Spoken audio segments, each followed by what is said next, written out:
themselves and pray, I will heal their land. And if they turn from their wicked ways and pray, I will heal their land.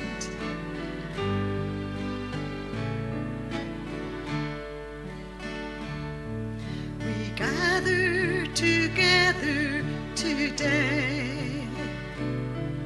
We humble our hearts to pray.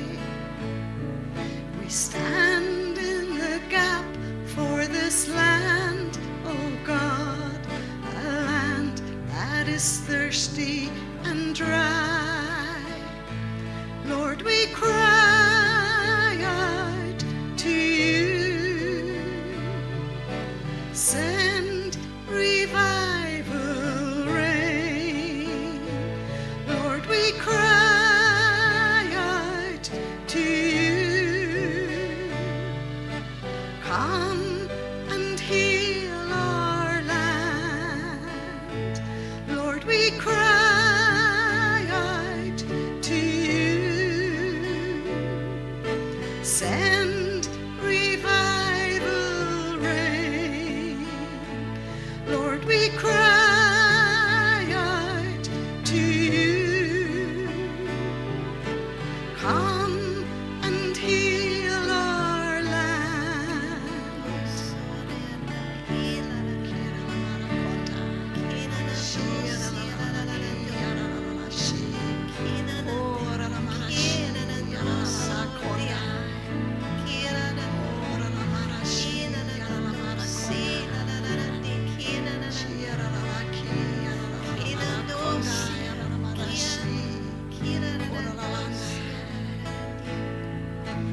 Open the heavens, flood this nation, reveal the Son of God. Open the heavens, flood this nation, reveal the Son of God. For you reign on high. You are Lord of all. You are the Son of God, and you're seated on the throne. For you reign on high. You are Lord of all. The Savior, the healer, baptizer, and our coming King. The Savior, the healer, baptizer, and our coming King.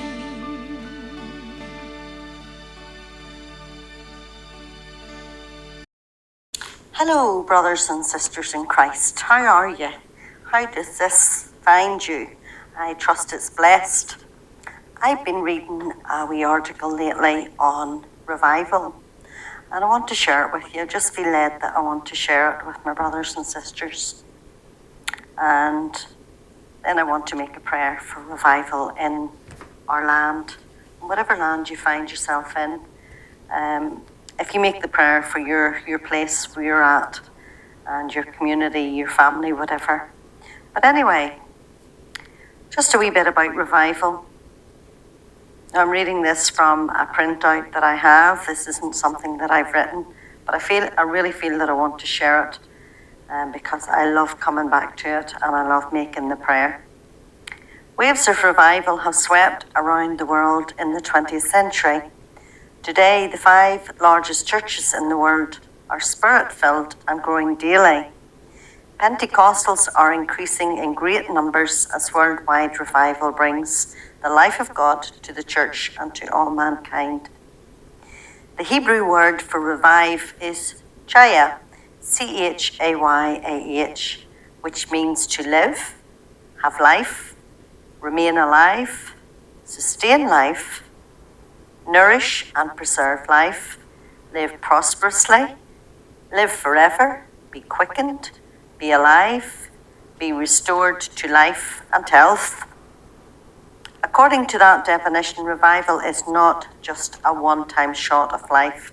Revival is a continual nourishment, preservation, quickening, and restoration to life. Revival begins when people turn to God. It breaks forth from intercessory prayer and continues when people repent and no longer tolerate sin in their lives. That's you and I. After Jesus ascended to heaven, the disciples returned to the upper room and continued in daily prayer, in one accord and in one place. Notice that speaks of unity. Then at the appointed time, the Holy Spirit burst onto the scene with the sound of a mighty rushing wind. Peter and the others received God's long-awaited promise of the Holy Spirit's anointing. And we read about that in Acts chapter 2, 17 to 19. It repeats the prophecy of Joel. And it shall come to pass in the last days, says God, that I will pour out my Spirit upon all flesh and all of my servants, on my maidservants, and I will pour out my Spirit on those days, and they shall prophesy. I will show wonders in heaven above and signs in the earth beneath. That's taken from the New King James Version. As they moved out onto the streets from the upper room, men from every part of the world saw and heard something different. And we notice there that they moved onto the streets from the upper room, onto the streets. And men from every part of the world saw and heard something different. But they had to move from the upper room onto the streets. They didn't stay inside, they went outside. And we read on, Peter's great sermon preached under the anointing of God brought understanding, conviction of sin, and the life of God to those who heard and responded in faith. You see, how are they going to know unless someone tells them? And somebody that has heard from the Lord and is under the anointing of the Holy Spirit, that brought understanding, conviction of sin, and the life of God. So we need to be moving in the Spirit. Amen. Prayer, the anointed preaching of the word, and a supernatural move of God, all working together brought revival. God's life-giving power. Absolutely amazing. All working together brought revival. How much do we need to see the church all working together? Amen. We're all gifted. We've all got talents and we've all got a calling on our lives. Amen. Oh, what a time we live in. Destruction and despair may be on one hand, but revival and miracles are on the other. What are we going to choose to look at? Revival and miracles are what I want to focus on, and focus on the Lord. Revival is spontaneous and ongoing. It happens when the Spirit of God moves among people. God never intended for the Pentecostal revival to stop. I wonder why it stops. We can all ask ourselves that question. That is why it's so important to be what? Ready and available as God moves and pours out his Spirit. And who does that apply to? It applies to us all, to be ready and available. He can minister life at any moment to one or to a multitude, to a person in a barren wilderness, or to many people in a crowded city. Our God can do anything. He just needs us to be what? Willing and available. Revival happens wherever the word of God prevails. Miracles, signs, and wonders happen wherever the word of God prevails. Hearts and lives are changed wherever the word of God prevails. the Bible says God works with and confirms his word with signs following. Mark 16:20. Look in the word of God. What is it saying to us? Look in the word of God, and we will find the life that revival brings, all contained in the word of God. If people pray and dig into the word of God, which is life to them, revival will come and remain. But we need to pray and dig into the word of God. Then we'll see revival coming and remaining. Revival will become an ongoing way of life. Do you hear? It's not just something that comes in spurts or comes for a time.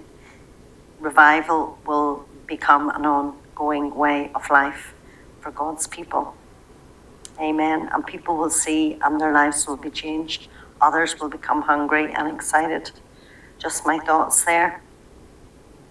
So as we set ourselves in agreement with God's will for revival, we need to pray and we need to be in the Word of God. And I think of 2 Chronicles chapter 7, verse 14. I'm just going to read it. And we all know it. And it's a scripture that we've heard many a minister say, and we know the word, and we've heard it many a time. And God says, if my people who are called by my name will humble themselves and pray and seek my face and turn from their wicked ways, then I will hear from heaven and will forgive their sin and heal their land. Now my eyes will be open and my ears attentive to prayer made in this place. That's God's word, 2 Chronicles chapter 7, verse 14 to 15. And we can see here it's a twofold condition with a threefold result. Amen. It's extended to God's chosen people. That's you and I, those called by his name. If they will humble themselves, if we humble ourselves and turn from our sin and seek his face, God's speaking to the church here, he's speaking to his people. Seek his face in prayer, then God will hear, forgive and heal. So what have we got to do? Humble ourselves and seek God's face. That's the twofold, and it's answered by a threefold result. God will hear, God will forgive, and God will heal our land. You see, God will effect his sovereign purpose in concert with the prayers of his children. That's us. We're in relationship with the mighty God. So I pray that that's blessed you there about revival, and it's given us what to do. Everything's contained in God's word. So I'd just like to make a prayer, and if you want to pray along in the spirit, or you just want to come into agreement as I make a prayer about revival in Jesus' name. And this is revival ultimately for Ireland first, and then anybody else that gets this message, you can apply it to your own nation as well. That could be Africa, it could be America, it could be Pakistan, wherever this message goes, wherever this wee excerpt goes, we record him. I just pray that you make a prayer for your own nation in line with the word of God. Amen. 2 Chronicles chapter 7, verse 14 and 15. So let us pray. Father God, because you care for your people and want all mankind to have life, you desire revival, Father. Your revival, your type of revival brings life and nourishment, preservation and restoration. So thank you for sending your son Jesus, because Jesus came that we would have abundant life. We know the devil comes to steal, kill and destroy, but you sent your son so that we could have life and life abundant. So Lord, start revival in us first, in me first, Father God, because we are your servants.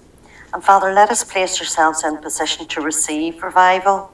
Let us feed on the scriptures, your word of God, your word, Father, as a sheep would feed in green pastures, because your words are life to us, life to me. Holy Spirit of God, you raised Jesus from the dead, and you dwell in me, you dwell in us. So help us yield to you. Energize our spirit, energize my spirit, restore my soul and rejuvenate my mortal body. Renew our minds, Lord, with your word.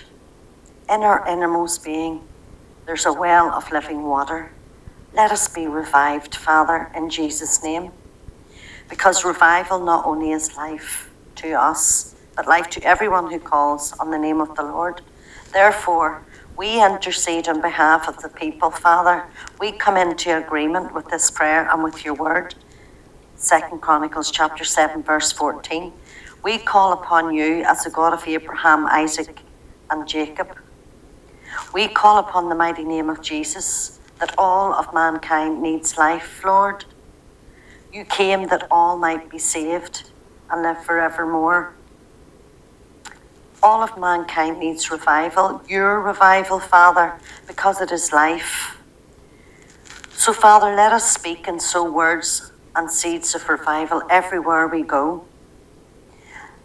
Send forth your angels to reap the harvest. And Father, we ask that you do this all over our nation, over the other nations of the world, Father God. And let us put our hand to the sickle and reap a rich harvest, Father. Send out the labourers, Father. Make us into labourers, Father God, for people to come into the kingdom. Revival in our homes with our family. Revival in our neighbourhoods and community. Even in the marketplace and on the job, Father God, where we work, in our country and all over the world, Father God. Pour yourself out on people, Father. Start with us, Lord. Change us.